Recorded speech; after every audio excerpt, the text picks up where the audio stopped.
जिसको इस दिल में बसाया था, एक पल ना कभी भुलाया था।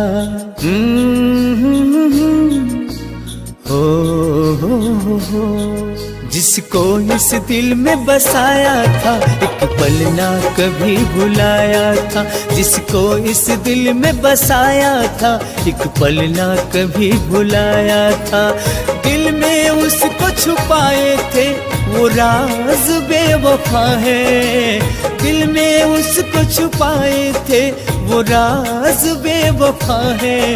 मैं ताज बनाऊं किसके लिए, मेरी मुमताज बेवफा है। मैं ताज बनाऊं किसके लिए, मेरी मुमताज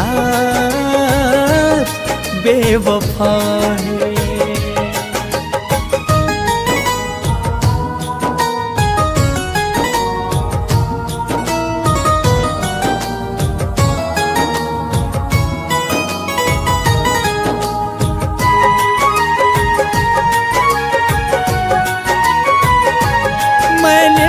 सोचा था कि फिर से इतिहास दोहराऊंगा, एक धरती दूजे चंदा पे उसके नाम का महल बनाऊंगा। ओ मैंने सोचा था कि फिर से इतिहास दोहराऊंगा, एक धरती दूजा चंदा पे उसके नाम का महल बनाऊंगा। जो गीत गुनगुनाए थे वो साज बेवफा है।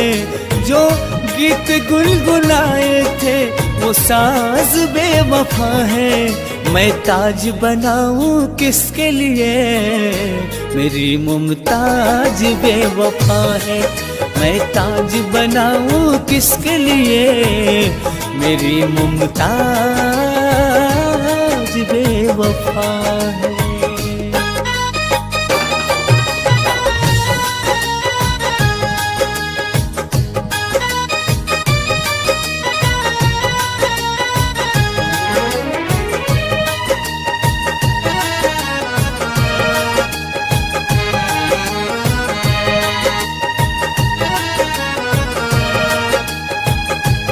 अब तो प्यार में जहर मिलता है, कैसा दस्तूर है।